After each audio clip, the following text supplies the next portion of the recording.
یہ افغانستان میں جو تماشے ہو رہے ہیں، اگر وہ زندہ ہوتے تو سب سے پہلے اسی مسئلے پہ بات کرتے، کیونکہ اس سے بہت دور رس نتائج آنے والے ہیں، تو ہم سب کو اس پہ تیار ہونا چاہیے۔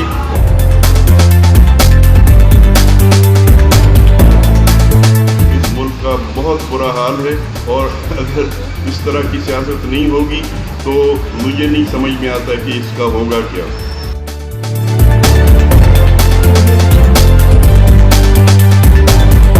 معراج محمد خان سے جو کچھ میں نے سیکھا، طلباء کی سیاست کے بارے میں، مزدوروں کی سیاست کے بارے میں، اصولی جو سیاست کرنے کی ضرورت ہے، تبدیلی کی ضرورت ہے، سامراج کے خلاف جو ہے کیوں لڑنے کی ضرورت ہے، اپنے ملک کے اندر کس طرح کی تبدیلی ہونے کی ضرورت ہے، میرے وہ پہلے استاد تھے اس تحریک کے بارے میں۔ اور ان کے بعد جب میں طالب علموں کے سے نکل گیا، جب میں 63 کے بعد جو ہے اگلے سال کراچی آ گیا تھا پڑھنے، تو ایک جلسہ ہو رہا تھا ایس ایم سائنس کالج میں جہاں میں پڑھتا تھا، تو وہاں یہ سارے لوگ آئے، تو اس وقت انہوں نے مجھے بلایا اور کہا کہ فوراً NSF میں شامل ہو جاؤ۔ تو میں NSF میں شامل ہوا، اور اس کے بعد جو ہے ہمارا بہت قریبی ساتھ رہا، ہمیں بہت ان سے ملنے کا، سیکھنے کا موقع ملا،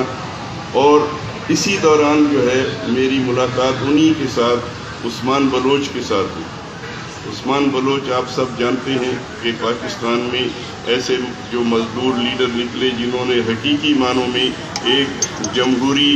اور آزاد مزدور تحریک بنانے کے لیے کام کیا، وہ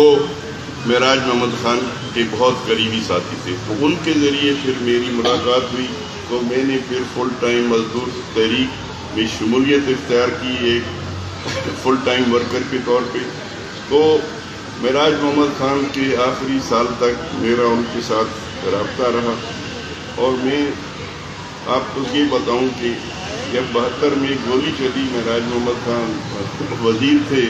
بھٹو صاحب کی گورنمنٹ میں، اور اتنے باوصول انسان تھے کہ جب 1970 کے الیکشن میں حصہ لینے کا دیر بحث آیا مسئلہ، تو معراج محمد خان کی بات کو نہیں مانا گیا، اور انہوں نے وہ فیصلہ مان لیا، حالانکہ وہ اس سے اتفاق نہیں کرتے تھے۔ ان کا تھا کہ ہماری تنظیم کا فیصلہ ہے، ساتھیوں کا فیصلہ ہے، تو میں اس کے خلاف نہیں جاؤں گا، ورنہ انہیں بہت دکھ تھا، اس لیے کہ اگر اس وقت الیکشن میں لیفٹ کے لوگ کھڑے ہوتے تو 88 سیٹیں پیپلز پارٹی کو ملی تھیں، کم از کم 40 اس میں لیفٹ کے لوگ ہوتے، اور اگر وہ ہوتا تو آپ اندازہ کر سکتے ہیں کہ اس اسمبلی نے پھر جو چیزیں کی وہ کتنی مختلف ہو سکتی تھی۔ لیکن معراج محمد خان نے پبلک میں ایک دن بھی اس کے خلاف بات نہیں کی۔ پھر بھٹو صاحب نے ان کو مجبور کیا کہ تم وزیر بنو، تو وہ عوامی امور کے مشیر ان کے ہو گئے، وزیر تھے۔ تو جب مزدوروں پہ گولی چلی 2 دن لگاتار، 7 اور 8 جون کو سائٹ میں، تو وہاں یہ فیصلہ ہوا ورکرز کی جنرل باڈی میں کہ کسی بھی سیاسی لیڈر کو جو ان جماعتوں کے ہیں اپنے کسی جلسے میں یا کالونی میں نہیں آنے دیا جائے گا، اور یہ فیصلہ پبلک میں اناؤنس کیا گیا اور واضح کیا گیا کہ کوئی اس طرف نہ آئے۔ لیکن ایک شخص جس کے بارے میں ہر ایک کا اتفاق تھا کہ اسے ضرور بلانا چاہیے، تو وہ معراج محمد خان تھے۔ تو ان سے درخواست کی گئی کہ آپ تشریف لے آئیں، تو معراج محمد خان وہاں آئے، اور پھر سب سے پہلے وہ شہید مزدوروں کی قبروں پہ گئے،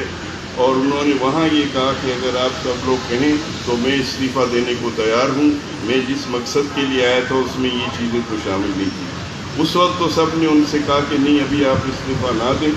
لیکن جب دوبارہ لانڈی میں گولی چلی تو انہوں نے فوراً استعفیٰ دے دیا،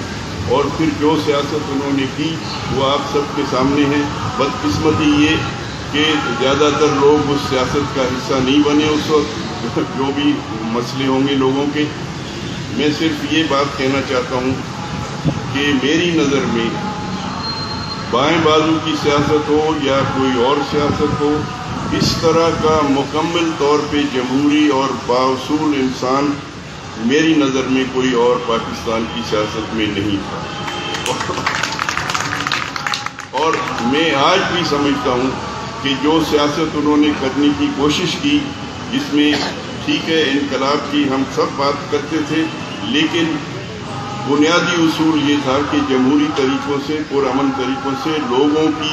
جو ہے وہ موبلائزیشن کے ذریعے ہمیں تبدیلی لانی ہوگی، ورنہ وہ پائیدار نہیں ہوگی۔ اور میں سمجھتا ہوں کہ آج بھی وہ سیاسی اصول جو ہے ہمارے لیے اتنا ہی سود مند ہو سکتا ہے جتنا اس وقت جب معراج محمد خان بات کرے تھے۔ تو میری گزارش ہوگی تمام ساتھیوں سے، میں آپ کا زیادہ وقت نہیں لوں گا، کہ برائے مہربانی معراج محمد خان نے جو کچھ اس زمانے میں کرنے کی کوشش کی اس کو غور سے دیکھنا چاہیے، سیکھنا چاہیے، اور ایک بڑی جمہوری پروگریسو تحریک اس ملک میں بنانے کی ضرورت ہے، جو سامراج دشمن بھی ہو۔ یہ افغانستان میں جو تماشے ہو رہے ہیں، اگر وہ زندہ ہوتے تو سب سے پہلے اسی مسئلے پہ بات کرتے، کیونکہ اس کے بہت دور رس نتائج جانے والے ہیں۔ تو ہم سب کو اس پہ تیار ہونا چاہیے، اور اس میں معراج محمد خان کے بتائے ہوئے اصول ہماری بہت رہنمائی کر سکتے ہیں۔